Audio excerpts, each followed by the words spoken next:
Hello everyone, कैसे हैं आप सब। होप आप सब अच्छे हैं और अपनी पढ़ाई मन लगाकर कर रहे हैं। सो बायो का हमारा नया चैप्टर स्टार्ट करते हैं, sexual reproduction in flowering plants. So सबसे पहला पॉइंट जो है that is flowering plants. And flowering plants कौन से होते हैं आप सभी जानते हो, एंजियोस्पर्म। प्लांट्स को हमने 5 कैटेगरी में डिवाइड किया है। पहला थैलोफाइटा, दूसरा bryophyta, third pteridophyta, fourth gymnosperm and fifth is angiosperm, जो मोस्ट डेवलप्ड प्लांट हैं। और इन्हीं को बोलते हैं फ्लावरिंग प्लांट्स, बिकॉज यही वो प्लांट हैं जिनके पास फ्लावर्स होते हैं। तो बात करें अगर फ्लावर्स की, तो flowers have many aesthetic value, ornamental values, cultural values. हम फ्लावर्स को अपने आसपास बहुत सारी जगह यूज होते हुए देखते हैं। बट फॉर द प्लांट्स इनका क्या रोल है, क्या पर्पज है, तो प्लांट्स के लिए फ्लावर्स जो होते हैं वो रिप्रोडक्टिव पार्ट्स जो है प्लांट के, वो किसके अंदर है, फ्लावर के अंदर है। सो रिप्रोडक्शन में, सेक्सुअल रिप्रोडक्शन में प्लांट्स के लिए किसका रोल है, फ्लावर्स का रोल है। तो फ्लावर्स की स्टडी को बोलते हैं बच्चों एंथोलॉजी। फ्लावर्स की स्टडी को क्या बोलते हैं, एंथोलॉजी। एंड फ्लावर एक्चुअली है क्या, flower is a modified suit और स्टेम। फ्लावर क्या है, सूट या स्टेम का ही मॉडिफिकेशन क्या होकर क्या बनता है, फ्लावर बनता है। अब बात करें तो लार्जेस्ट फ्लावर की, तो लार्जेस्ट फ्लावर होता है रेफ्लेसिया का, एंड स्मॉलेस्ट फ्लावर होता है किसका, वोल्फिया का। अब फ्लावर दो तरह के होते हैं on the basis of their blooming. खिलने के बेसिस पर दो तरह के फ्लावर्स हैं, चेस्मोगेमस एंड क्लीस्टोगेमस। चेस्मोगेमस फ्लावर क्या होते हैं, विच ब्लूम, जो क्या होते हैं, खिलते हैं। एंड क्लीस्टोगेमस, क्लीस्टो का मीनिंग होता है क्लोज, यानी ऐसे फ्लावर जो क्या रहते हैं, ब्लूम नहीं होते, खिलते नहीं है, बंद रहते हैं। एग्जाम्पल होंगे वेला, पीनट्स, पीज और बीन्स, मटर, सेम वगैरह। अब फ्लावर की स्ट्रक्चर की अगर बात करें तो फ्लावर की स्ट्रक्चर में 4 चक्र होते हैं, या 4 वर्ड होते हैं, या 4 कह लीजिए सर्कल होते हैं। अब उन 4 सर्कल के क्या नाम है। एक फ्लावर को अगर आप देखो, सपोज इमेजिन करो अपने दिमाग में, हम बात कर रहे हैं किसकी, गुड़हल की। तो सबसे बाहर आप देखोगे उसमें 4, 5 ऐसे करके कुछ भी नंबर अलग अलग फ्लावर में अलग अलग होता है। तो ये ऐसी ग्रीन लीफ लाइक स्ट्रक्चर दिखाई देती है। सबसे बाहर हरी हरी पत्ती के जैसी सी स्ट्रक्चर सबसे बाहर वाला जो चक्र है, सबसे बाहर वाला जो सर्कल है उसमें दिखेगी। उनको क्या बोलते हैं, कैलिक्स। उस वाले चक्र को या वर्ड को क्या कहते हैं, कैलिक्स कहते हैं। और इसकी ये जो लीफ लाइक स्ट्रक्चर है, 4 या 5 जो भी होती है, सब में फिक्स होती है वो, कि भाई गुड़हल में 5 होती है, तो उसकी फैमिली में जितने भी फ्लावर्स हैं, जितने भी प्लांट हैं, सब में वो 5 होगा नंबर। अब एक एक यूनिट को क्या बोलते हैं, सेपल्स। इस पूरे सर्कल को या पूरे वर्ल्ड को तो क्या बोलेंगे, कैलिक्स, लेकिन एक यूनिट क्या है इसमें, सेपल्स। सेकंड की बात करें तो आप देखते होंगे हर फ्लावर में यहाँ एक कलरफुल पार्ट दिखता है। जो भी वो पंखुड़ी सी, आप गुलाब ले रहे हो, हाथ में गुड़हल ले रहे हो, वो पंखुड़ी सी तोड़ देते हो ना कभी कई बार, तो वो जो उसमें कलरफुल वाला पत्ती के जैसी ही है, ये लीफ लाइक स्ट्रक्चर ही है, बट ये कलरफुल होती है, ये ग्रीन होती है और ये किसी और कलर की, जैसे किसी में ऑरेंज है, किसी में रेड है, किसी में येलो है। तो ये वाला जो पार्ट है ये होता है कोरोला। सेकेंड वर्ड क्या है, कोरोला है। एंड कोरोला के भी यूनिट को क्या कहते हैं, एक को क्या बोलेंगे, पेटल्स। थर्ड की बात करें तो थर्ड आपने देखा होगा, अपने दिमाग में वही रखिए, गुड़हल का फूल, उसमें आप देखो सेंटर में क्या रहता है, एक इस तरह की स्ट्रक्चर है जो नीचे से ऐसे सोलन है, फूली हुई है, और ऊपर उसमें एक फिलामेंट लाइक स्ट्रक्चर निकली हुई है, और यहाँ ऐसे रेड डॉट डॉट्स जैसी स्ट्रक्चर दिखाई देती है। तो ये जो पूरा पार्ट है ये है फोर्थ वर्ड, जिसको बोलते हैं गाइनोसियम, जो कि फीमेल रिप्रोडक्टिव पार्ट है प्लांट का या फ्लावर का। फ्लावर का फीमेल रिप्रोडक्टिव पार्ट या प्लांट का फीमेल रिप्रोडक्टिव पार्ट गाइनोसियम। अब ये एक यूनिट बनाई मैंने, ऐसी बहुत सारी हो सकती है, तो एक यूनिट को बोलते हैं क्या, कार्पेल या पिस्टल, कार्पेल या फिर पिस्टल। अब मैंने पहले फोर्थ वर्ड की बात की, थर्ड की अभी बताते हैं, क्योंकि वो थर्ड जो है गुड़हल के फूल में आप देखोगे यहाँ होता है, हिबिस्कस में यहाँ एक येलो कलर का पाउडरी सा सब्सटेंस चढ़ता है, अगर आप हाथ में ले लो तो एक येलो येलो सा पाउडर सा निकलेगा, और वो क्या है, इसी के इस फीमेल वाले पार्ट के दोनों तरफ ही। और किसी प्लांट में क्या होता है, वो यहाँ से निकलते हैं। ये तीसरा वर्ड है जिसको बोलते हैं, तीसरे वर्ड को एंड्रोसियम, जो कि मेल पार्ट है फ्लावर का। ये तीसरा वर्ड दैट इज एंड्रोसियम, और इसमें भी बहुत सारे भी हो सकते हैं, एक भी हो सकते हैं। तो एक यूनिट को क्या कहते हैं, स्टेमन या कार्प, सॉरी हाँ स्टेमन। मेल पार्ट क्या है, स्टेमन है, और पूरे ग्रुप को अगर ये बहुत सारे हैं तो क्या बोलेंगे, एंड्रोसियम। फीमेल को क्या बोलेंगे, गाइनोसियम। और यूनिट को क्या कहेंगे, स्टेमन और कार्पल। मेल पार्ट क्या है प्लांट का, स्टेमन, और फीमेल पार्ट क्या है, कार्पल या पिस्टल। तो अब इसमें इनके भी दो पार्ट या 3 पार्ट है। फीमेल वाले के देखते हैं पहले। जो ये नीचे सोलन पार्ट है इसको बोलते हैं ओवरी। जो बीच में ये फिलामेंट लाइक स्ट्रक्चर है इसको बोलते हैं स्टाइल। और जो सबसे ऊपर वाला ये प्लेटफॉर्म लाइक स्ट्रक्चर है इसको कहते हैं स्टिग्मा। तो कार्पल या पिस्टल 3 पार्ट में डिवाइड है। सबसे नीचे ओवरी, बीच में स्टाइल और ऊपर की तरफ स्टिग्मा। और जो स्टेमन है मेल वाला पार्ट है वो भी 2 पार्ट में डिवाइड है। नीचे की तरफ ये जो फिलामेंट, इस वाली स्ट्रक्चर को क्या कहेंगे, फिलामेंट। और जो ऊपर ये बाइलोब्ड स्ट्रक्चर मैंने बनाई है 2 लोब वाली, इसको बोलते हैं एंथर। ऊपर की तरफ क्या है, एंथर, और नीचे क्या है, फिलामेंट। तो स्टेमन 2 पार्ट में डिवाइड है, फिलामेंट एंड एंथर। अब फ्लावर जो होते हैं वो 2 तरह के होते हैं बच्चों। एक ऐसे जिनमें ये दोनों रिप्रोडक्टिव पार्ट एक ही फ्लावर में है, उस फ्लावर को बोलेंगे क्या, मोनोसियस।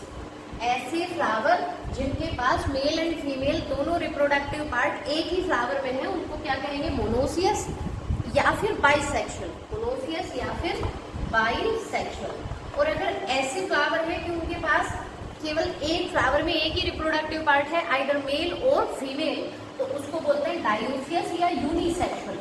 डायोसियस या फिर यूनिसेक्सुअल। अब अगर उसके पास मेल पार्ट है तो उसको स्टेमिनेट कहेंगे, और अगर फीमेल पार्ट है तो उसको पिस्टिलेट कहेंगे। इसके एग्जाम्पल तो बहुत सारे देख सकते हो अपने आसपास। लाइक मेज, मक्का में क्या होता है, प्लांट तो एक ही होता है लेकिन उस प्लांट पर मेल फ्लावर अलग होते हैं और फीमेल अलग होते हैं। कुछ फ्लावर्स में ओनली मेल रिप्रोडक्टिव पार्ट होता है और कुछ में ओनली फीमेल होता है। और एक प्लांट आप देखते हो अपने आसपास, पपाया। पपाया में क्या है बच्चों, पपाया के पास प्लांट जो है उसमें एक प्लांट में एक ही तरह का रिप्रोडक्टिव ऑर्गन वाले फ्लावर हैं, या तो मेल या फीमेल। मतलब उसका पूरा प्लांट ही मेल और फीमेल अलग अलग होता है कि ये मेल प्लांट है और ये फीमेल प्लांट है। एक प्लांट में एक ही तरह के फ्लावर्स आएंगे, या तो मेल रिप्रोडक्टिव पार्ट वाले या फिर फीमेल रिप्रोडक्टिव पार्ट वाले। अब एक चीज और हम यहाँ नोटिस करेंगे, यहाँ रिप्रोडक्शन में एम्ब्रियो बनेगा। पहले क्या होगा, ये रिप्रोडक्टिव पार्ट्स हैं, ये गैमेट्स बनाएंगे, और गैमेट्स फ्यूज होते हैं तो जाइगोट बनता है। Male gamete female gamete fuse हो गए, जाइगोट बनेगा और फिर एम्ब्रियो बनता है। तो एम्ब्रियो की स्ट्रक्चर को हम बोलते हैं एम्ब्रियोलॉजी। और एम्ब्रियोलॉजी, एम्ब्रियो की स्ट्रक्चर, उसके डेवलपमेंट और एंडोस्पर्म का बनना, ये सब आगे देखेंगे हम। प्लांट में आगे होने वाली प्रोसेस रिप्रोडक्शन में होने वाली है, उसको एम्ब्रियोलॉजी कहते हैं। और एम्ब्रियोलॉजी के, इंडियन एम्ब्रियोलॉजी के फादर किसको कहा जाता है, पंचानन माहेश्वरी। पंचानन माहेश्वरी, ये क्वेश्चन पूछा जा सकता है कहीं भी आपसे, इंडियन एम्ब्रियोलॉजी के फादर कौन है, Panchanan Maheshwari. So now we will discuss separately the male and female reproductive part of a flower, and उसमें सबसे पहले जानते हैं मेल रिप्रोडक्टिव पार्ट के बारे में, दैट इज स्टेमन। स्टेमन क्या है बच्चों, it consist of 2 parts, out of which ये वाला जो पार्ट है स्लेंडर स्टॉक लाइक स्ट्रक्चर, इसको बोलते हैं फिलामेंट। एंड जो ये वाला पार्ट है आपको ये टर्मिनल बाइलोब्ड स्ट्रक्चर दिखाई दे रही है, इसको बोलते हैं एंथर। अब जो ये एंथर है ये बाइलोब्ड स्ट्रक्चर है, और इसके भी अंदर आप देखोगे तो 2 थीका, हर लोब के अंदर 2 थीका या चैम्बर है, 2 चैम्बर।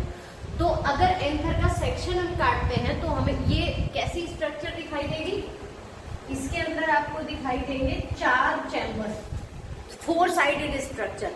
तो ये एक डाइथीकस स्ट्रक्चर है, या फिर कहें टेट्रास्पोरेंजिएट। वो जो 4 कॉर्नर है, 4 चैम्बर है, उनको बोलते हैं माइक्रोस्पोरेंजियम। हर थीका के अंदर 2 चैम्बर है जिनको क्या कहेंगे, माइक्रोस्पोरेंजियम। तो ये टेट्रास्पोरेंजिएट है और डाइथीकस है, dithecous and tetrasporangiate structure. But Malvaceae family की अगर बात करें तो वहां ये बाइस्पोरेंजिएट होता है, मीन्स मोनोथीकस होता है, वहां सिंगल थीका है। यहाँ मोस्टली फ्लावर्स में क्या है, डाइथीकस, 2 थीका और उसके अंदर फिर 2-2 चैम्बर है, तो टेट्रास्पोरेंजिएट हो जाएगा। ये सिंगल थीका होता है तो इसलिए बाइस्पोरेंजिएट स्ट्रक्चर होती है। अब बात करें एंथर के डेवलपमेंट की। ये जो एंथर है इसका डेवलपमेंट यू स्पोरेंजिएट टाइप का होता है। यू स्पोरेंजिएट मीन्स क्या होता है बच्चों, जब कोई स्ट्रक्चर मास ऑफ सेल्स या ग्रुप ऑफ सेल्स से बनता है उसको बोलेंगे, उस डेवलपमेंट को यू स्पोरेंजिएट। ये जो माइक्रोस्पोरेंजियम, एक चीज और आप याद रखेंगे, यही माइक्रोस्पोरेंजियम बाद में पोलन सैक बना लेते हैं जिनके अंदर पोलन ग्रेन्स बनेंगे। तो पहले जानते हैं इनका डेवलपमेंट कि ये जो एंथर है इसका डेवलपमेंट कैसे होता है। तो एंथर के लिए पहले एक मास होता है इनिशियल सेल्स का, एक मास है, एक गुच्छा सा है किसका, इनिशियल सेल्स का। और इन सेल्स की खास बात क्या होती है, बड़ी बड़ी सेल्स लार्ज होती हैं, प्लस साइटोप्लाज्म घना होता है और न्यूक्लियस जो है वो भी बड़ा होता है, लार्ज न्यूक्लियस होता है। अब इन सेल्स में डिवीजन होगा और सेल डिवीजन होकर दो टाइप की सेल्स बनेगी, एक को बोलेंगे एपिडर्मिस और दूसरी को बोलेंगे आर्कीस्पोरियम सेल्स। जो ये आर्कीस्पोरियम सेल्स है इनको हाइपोडर्मल सेल्स भी कह सकते हैं। जो एपिडर्मिस होती है ये आप जानते हो प्लांट्स में जो आउटर मोस्ट कवरिंग है, जो बाहर की तरफ हर पार्ट में, हर ऑर्गन में या हर सेल में जो आउटर मोस्ट कवरिंग होती है वो क्या होती है, एपिडर्मिस होती है। तो एंथर की भी आउटर मोस्ट क्या होगी, एपिडर्मिस। ये बन गई पहले मास ऑफ सेल्स से डिवीजन से, ये बन गई। अब इसके बाद आर्कीस्पोरियम या हाइपोडर्मल सेल्स जो है इसमें फिर डिवीजन होगा और दो तरह की सेल बनेगी, एक पैराइटल और दूसरी स्पोरोजिनस सेल्स। पैराइटल सेल्स और स्पोरोजिनस। फिर पैराइटल सेल्स में भी डिवीजन होगा और ये बनाएंगे आउटर सेकेंडरी पैराइटल सेल्स और इनर सेकेंडरी पैराइटल सेल्स। जो आउटर सेकेंडरी पैराइटल सेल्स है इनमें फिर डिवीजन होगा और एंडोथीसियम और मिडल लेयर बनेगी, endothecium and middle layer. Inner secondary parietal cells से मिडल लेयर बनेगी और टेपिटम बनेगी। जो स्पोरोजिनस सेल्स हैं, स्पोरोजिनस सेल्स में डिवीजन होता है और बनती है माइक्रोस्पोर मदर सेल। ये माइक्रोस्पोर मदर सेल फिर क्या बनाएंगी, माइक्रोस्पोर्स या फिर पोलन ग्रेन। मीन्स आगे हम इसी के स्ट्रक्चर को डिटेल में देखेंगे तो आप देखोगे कि यहाँ 4 लेयर तो सेल्स की यहाँ है जो कवरिंग है या प्रोटेक्टिव लेयर है, और अंदर की तरफ ये जो मास है ये वाला, इसको क्या बोलते हैं, माइक्रोस्पोर मदर सेल्स। इनसे बनेंगे माइक्रोस्पोर्स या पोलन ग्रेन। यहाँ सेंटर में पोलन ग्रेन बनाने वाली सेल्स है माइक्रोस्पोर मदर सेल्स, MMC। और यहाँ चारों तरफ प्रोटेक्टिव लेयर है। वो प्रोटेक्टिव लेयर सबसे बाहर एपिडर्मिस होती है, उसके अंदर एंडोथीसियम होती है, फिर 2 मिडल लेयर्स होती हैं और फिर लास्ट में टेपिटम होती है, इनर मोस्ट। एपिडर्मिस, एंडोथीसियम, फिर मिडल लेयर्स और सबसे लास्ट में अंदर टेपिटम। ये 4 प्रोटेक्टिव लेयर कहाँ बनी, समझ में आया। एपिडर्मिस बनी पहले, फिर आउटर सेकेंडरी पैराइटल से एंडोथीसियम बनी और मिडल लेयर बनी, और यहाँ इनर से भी मिडल और टेपिटम बनी, क्योंकि मिडल लेयर 2 या 3 होती है, इसलिए यहाँ भी बन रही है और यहाँ भी बन रही है। तो ये डिवीजन आपको याद रखना है कि सबसे पहले क्या होता है, एक मास होता है सेल्स का, उसमें डिवीजन होगा तो आर्कीस्पोरियल सेल्स और एपिडर्मिस बनेगी। एपिडर्मिस बन के बाद खत्म हुई। फिर जो आर्कीस्पोरियम है वो 2 तरह की बनाएगी, एक पैराइटल सेल्स और एक स्पोरोजिनस सेल। पैराइटल से फिर बाउंड्री वाली ही बनेगी। बाउंड्री वाली बनने के लिए पहले आउटर सेकेंडरी, फिर इनर सेकेंडरी पैराइटल ही बनी, और पैराइटल से लास्ट में फिर एंडोथीसियम, मिडल लेयर और टेपिटम बन गई। ये चारों बन गई क्या, प्रोटेक्टिव वाली, बाहर वाली। और यहाँ स्पोरोजिनस से अंदर वाली यानी कि माइक्रोस्पोर मदर सेल। तो अब बात करते हैं माइक्रोस्पोरेंजियम या फिर एंथर की स्ट्रक्चर की। माइक्रोस्पोरेंजियम और एंथर। बच्चों ये क्या है, एंथर है। Anther which is bilobed structure. ये 2 लोब हैं और हर लोब के अंदर क्या बने हुए हैं, थीका बने हुए हैं, यानी कि चैम्बर बने हुए हैं। तो अगर आप उसका ट्रांसवर्स सेक्शन काटते हैं तो आपको कुछ ऐसी स्ट्रक्चर दिखाई देगी, टेट्रास्पोरेंजिएट। 4 माइक्रोस्पोरेंजियम है उसके अंदर। स्टेमन के अंदर 4 माइक्रो, स्टेमन में भी एंथर के अंदर 4 माइक्रोस्पोरेंजियम है। जहाँ कहीं माइक्रो वर्ड आएगा रिलेट करना है मेल से, और मेगा वर्ड आएगा यहाँ तो उसे रिलेट करना है फीमेल रिप्रोडक्टिव पार्ट से। तो 4 माइक्रोस्पोरेंजियम है और उनकी स्ट्रक्चर कैसे होती है, अभी हमने पीछे जाना कि 4 प्रोटेक्टिव लेयर बनती है, epidermis, endothecium, middle layer, tapetum. और सेंटर में एक मास बनता है सेल्स का जिसको स्पोरोजिनस सेल्स कहते हैं, और वो बाद में माइक्रोस्पोर मदर सेल बनाती है और उनसे माइक्रोस्पोर या पोलन ग्रेन्स बनते हैं। इनसे बनेंगे माइक्रोस्पोर या पोलन ग्रेन्स। तो वो चारों अरेंज किस तरह से होती है, सबसे पहले वाली बात करें तो सबसे बाहर की तरफ ये एक लेयर है सेल्स की, सिंगल लेयर, जिसको बोलते हैं एपिडर्मिस। उसके अंदर चलिए फिर एक लेयर है सेल्स की जिसको कहते हैं क्या, endothecium. And this is the diagram of mature anther, या फिर ये किसका, मैच्योर या डेवलप्ड एंथर का डायग्राम है। एंड नेक्स्ट वन जो है ये शो कर रहा है डेहिस्ड एंथर। डेहिस्ड का मतलब क्या है कि जब एंथर मैच्योर हो जाता है तो वो फटेगा और क्या रिलीज करेगा, पोलन ग्रेन्स रिलीज करेगा। तो दोनों डायग्राम अलग अलग चेंज आता है और दोनों में डिफरेंस भी है।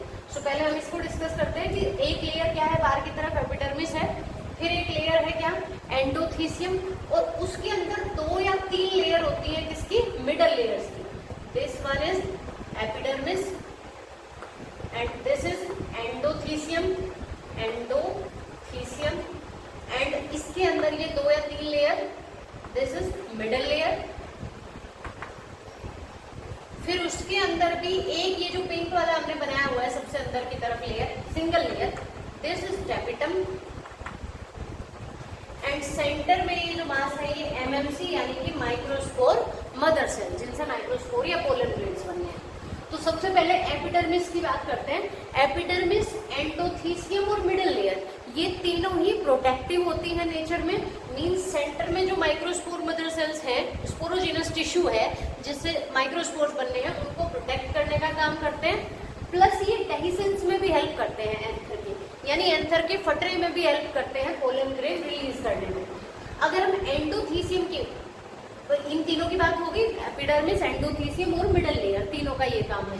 फिर उसके बाद टैपिटम है। टैपिटम क्या है बच्चों, इनर मोस्ट लेयर है और इसके पास खूब सारा रिजर्व फूड मटेरियल होता है जो स्पोरोजिनस टिश्यू को प्रोवाइड करता है नरिशमेंट, क्या करने के लिए, पोलन ग्रेन बनाने के लिए। एमएमसी जिनसे क्या बनते हैं, पोलन ग्रेन्स बनते हैं, उनको न्यूट्रिशन कौन प्रोवाइड करता है, टैपिटम प्रोवाइड करता है। अब 1 बाय 1 इनके स्ट्रक्चर की बात करें और तो डेहिस्ड एंथर में क्या होगा बच्चों, एक तो टैपिटम गायब कर देनी है आपको, अगर डेहिस्ड एंथर का डायग्राम बनाना है तो उसमें टैपिटम प्रेजेंट नहीं होगी, और जहां से एंथर डेहिस होगा, फटेगा, वहां उस वाले स्पेस को क्या बोलते हैं, स्टोमियम बोलते हैं। और ये जो सेकंड वाली लेयर है एंडोथीसियम, इसका नेचर होता है हाइग्रोस्कोपिक, मीन्स ये वाटर को एब्जॉर्ब करती है। वाटर एब्जॉर्ब करेंगी तो क्या होंगी, स्वेलअप होंगी, फूलेंगी, और जब फूलेंगी तो एक लिमिट के बाद क्या होगा, सेल फट जाएंगे। और यहाँ से ये थिन वॉल्ड होती है, इनकी वॉल भी कैसी होती है, पतली होती है, और जहाँ से फटती है वो स्टोमियम वाले रीजन से। तो यहाँ से तो आपको सारी ही लेयर गायब कर देनी है, बाकी पोर्शन में टैपिटम नहीं रखना है, एपिडर्मिस, एंडोथीसियम और मिडल लेयर रहेगी। फिर सेंटर में क्या चेंज करना है, जो ये स्पोरोजिनस सेल्स थी, माइक्रोस्पोर मदर सेल, इनकी जगह आपको बहुत सारे क्या बना देने, पोलन ग्रेन्स ग्रो कर देने हैं। एंडोथीसियम की ही हम अगर बात करें तो ये रेडियली अरेंज्ड सेल्स होती हैं और इनके पास अल्फा सेलुलोज की फाइब्रस थिकनिंग्स होती हैं। इनके पास फाइब्रस थिकनिंग्स होती है किसकी, अल्फा सेलुलोज की, बट ये किस वाले रीजन में, स्टोमियम वाले रीजन में क्या होती है, पतली होती है, थिन वॉल्ड होती है और हाइड्रोस्कोपिक होती है नेचर में, जिनका काम है पानी को क्या करना है, एब्जॉर्ब करना और स्वेलअप हो जाना। सो डेहिसेंस में हेल्प कर रही है। मिडल लेयर्स को देखें तो मिडल लेयर्स नेचर में कैसी होती है, पैरेन्काइमेटस है। पैरेन्काइमा टिश्यू आप जानते हो, प्लांट्स का मेन बेसिक पैकिंग टिश्यू होता है। तो ये पैरेन्काइमेटस है नेचर में, इनके पास स्टोर्ड रिजर्व फूड होता है और डीजनरेट हो जाती है। इनके पास भी थोड़ा बहुत रिजर्व फूड मटेरियल है। वैसे तो टैपिटम प्रोवाइड करती है नरिशमेंट स्पोरोजिनस सेल्स को, लेकिन मिडल लेयर्स के पास भी रिजर्व फूड मटेरियल है स्टोर किया हुआ, इसलिए ये भी कुछ डीजनरेट हो जाती है और कुछ रह जाती है न्यूट्रिशन प्रोवाइड करने में माइक्रोस्पोर मदर सेल्स को। अब एपिडर्मिस, एंडोथीसियम, मिडल लेयर्स, इन तीनों के बाद इनर मोस्ट लेयर जो थी हमारी वो है टैपिटम। टैपिटम के बारे में हम देखें तो सबसे पहली बात तो यही हो गई कि इनर मोस्ट लेयर जो प्रोटेक्टिव वॉल लेयर्स हैं एंथर की स्ट्रक्चर में, उनमें सबसे अंदर वाली क्या है, टैपिटम है। टैपिटम के पास डेंस साइटोप्लाज्म होता है, घना साइटोप्लाज्म, प्रोमिनेंट न्यूक्लियस या मोर देन 1 न्यूक्लियस भी प्रेजेंट हो सकते हैं, और इसका काम है, फंक्शन क्या है, नरिशमेंट प्रोवाइड करना टू डेवलपिंग पोलन ग्रेन। यहाँ सेंटर में स्पोरोजिनस सेल्स हैं, स्पोरोजिनस टिश्यू है, जिनसे बनते हैं माइक्रोस्पोर मदर सेल, उन सेल से बनते हैं पोलन ग्रेन। तो पोलन ग्रेन के बनने के लिए ये क्या करती है, नरिशमेंट प्रोवाइड करती है, इनका मेन फंक्शन होता है। इसके अलावा ये बनाती है यूबिस बॉडीज टैपिटम की सेल्स, और ये यूबिस बॉडी जो है इनसे 2 तरह की चीजें बनती है, एक स्पोरोपोलेनिन और एक पोलन किट। स्पोरोपोलेनिन क्या होता है बच्चों, ये केमिकल है जो पोलन ग्रेन की मेम्ब्रेन बनाएगा, आगे हम पोलन ग्रेन के स्ट्रक्चर में देखेंगे। और पोलन किट क्या है, ये ऑयली लेयर होती है जिसका काम है इंसेक्ट को अट्रैक्ट करना, और इंसेक्ट अडेयर भी होते हैं इसकी वजह से, पोलन किट की वजह से आके चिपक जाते हैं फ्लावर से और अट्रैक्ट भी होते हैं उसकी वजह से। और प्लस ये पोलन ग्रेन्स को यूवी रेडिएशन से भी प्रोटेक्ट करती है। टेपिटम की सेल्स दोनों चीजें बनाती है, एंजाइम्स भी और हार्मोन्स भी। एंजाइम कौन सा? कैलेज, फंक्शन आगे जानेंगे। पोलन ग्रेन टेट्राड की फॉर्म में बनते हैं, 4 पोलन ग्रेन एक साथ, और वो आपस में अटैच रहते हैं एक केमिकल की वजह से, कैलोज, और उसको डिसोल्व करने के लिए कैलेज एंजाइम की जरूरत होती है। हार्मोन्स भी बनाते हैं ये पेप्टाइड हार्मोन्स। इनकी सेल्स, टेपिटम सेल्स जो होती हैं, न्यूक्लियस के बारे में यहाँ से क्वेश्चन बनता है। बिगिनिंग में यूनी न्यूक्लिएट होती है, सिंगल न्यूक्लियस होता है, लेकिन बाद में बाई न्यूक्लिएट या फिर मल्टी न्यूक्लिएट हो जाती है। और जब प्लांट की सेल में एक से ज्यादा न्यूक्लियस प्रेजेंट होते हैं एक सेल में, उसे सिनोसिटिक कंडीशन बोलते हैं। तो ये सिनोसिटिक सेल्स भी होती हैं, और पॉलीप्लॉइडी और पॉलीटिनी भी शो करती है। अब ये पॉलीप्लॉइडी क्या होता है बच्चों, सब जानते होंगे आप, कि जब किसी एक सेल में जनरली क्या होता है, एक पेयर की फॉर्म में क्रोमोसोम्स होते हैं, एक सेट होता है 2 क्रोमोसोम्स का, मतलब जितने भी क्रोमोसोम्स होंगे वो पेयर की फॉर्म में होंगे, जोड़े में होंगे। जब इसको 2n कंडीशन बोलते हैं, डिप्लॉइड। जब एक सेट होता है उसको हैप्लॉइड कंडीशन बोलते हैं। और पॉलीप्लॉइडी क्या होता है, जब 2 से ज्यादा नंबर हो एक सेट के अंदर क्रोमोसोम्स का, 3n या 4n की फॉर्म में, या 5n या 6n। तो ये सेल्स जो है वो पॉलीप्लॉइडी शो करती है। और पॉलीटिनी, पॉलीटिनी इनका कैरेक्टरिस्टिक फीचर है इन सेल्स का। पॉलीटिनी क्या होती है बच्चों, एक क्रोमोसोम जो है वो डिवीजन से पहले इस तरह से उसके पास क्रोमेटिड्स होते हैं, एक और एक ये 2 डबल हो जाते हैं, और क्रोमेटिड्स कितने रहते हैं? 2। ये जो आर्म दिख रही है, ये भुजा दिख रही है, जो साइड दिख रही है, ये क्या है? क्रोमोनिमेटा या फिर chromatids.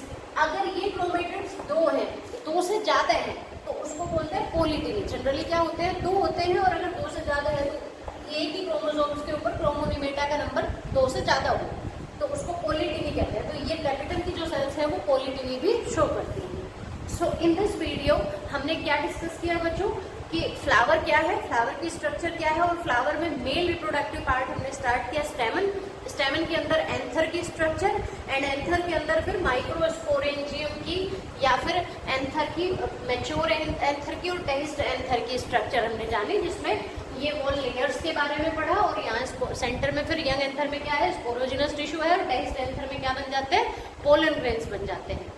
In the next video, we will discuss about microsporogenesis, means कि कैसे बनते हैं ये माइक्रोस्पोर्स या फिर pollen grain, and about pollen grains हम डिस्कस करेंगे।